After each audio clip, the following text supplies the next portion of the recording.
West of Arkham, the hills rise wild, and there are valleys with deep woods that no axe has ever cut. There are dark, narrow glens where the trees slope fantastically, and where thin brooklets trickle without ever having caught the glint of sunlight. On the gentler slopes there are farms, ancient and rocky, with squat, moss-coated cottages brooding eternally over old New England secrets in the lee of great ledges.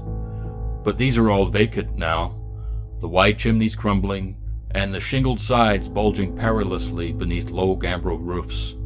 When I went into the hills and vales to survey for the new reservoir, they told me the place was evil. They told me this in Arkham, and because that is a very old town full of witch legends, I thought the evil must be something witch grandams had whispered to children through centuries.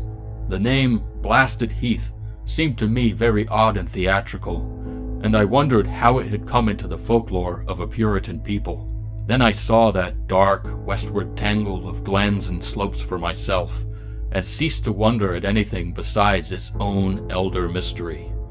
It was morning when I saw it, but shadow lurked always there. The trees grew too thickly, and their trunks were too big for any healthy New England wood.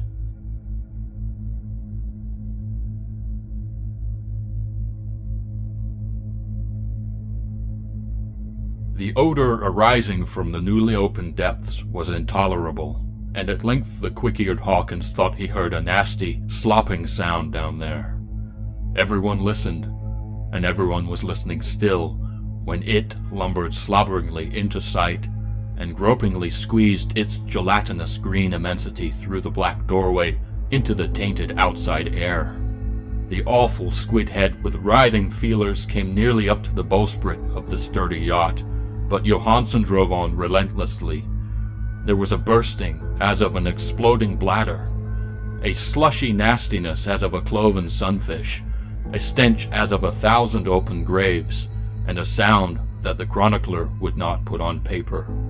For an instant the ship was befouled by an acrid and blinding green cloud, and then there was only a venomous seething astern, where, God in heaven, the scattered plasticity of that nameless sky spawn was nebulously recombining in its hateful original form.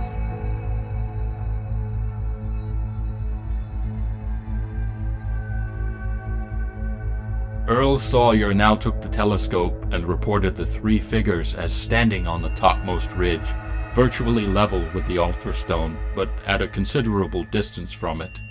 One figure, he said, seemed to be raising its hands above its head at rhythmic intervals, and as Sawyer mentioned the circumstance, the crowd seemed to hear a faint, half-musical sound from the distance, as if a loud chant were accompanying the gestures. The weird silhouette on that remote peak must have been a spectacle of infinite grotesqueness and impressiveness, but no observer was in a mood for aesthetic appreciation. Suddenly, the sunshine seemed to lessen without the intervention of any discernible cloud.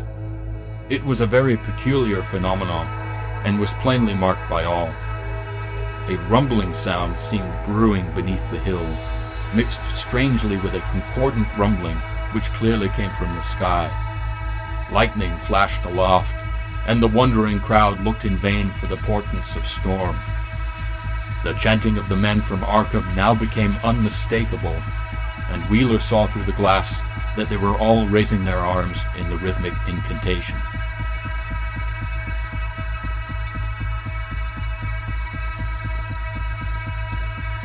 I hate the moon. I am afraid of it. For when it shines on certain scenes, familiar and loved, it sometimes makes them unfamiliar and hideous.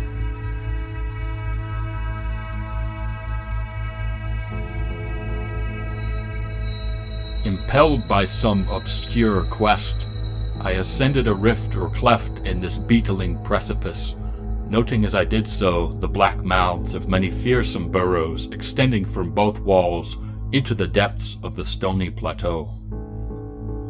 At several points the passage was roofed over by the choking of the upper parts of the narrow fissure, these places being exceeding dark and forbidding the perception of such burrows as may have existed there.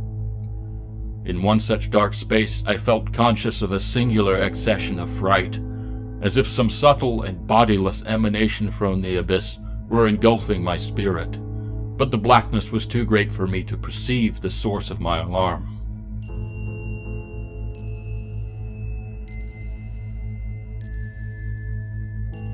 Did a forgotten race of highly evolved beings precede the man-lizards as masters of Venus? Despite their elaborately built cities, it seemed hard to credit the pseudo-reptiles with anything of this kind. There must have been another race eons ago, of which this is perhaps the last relic.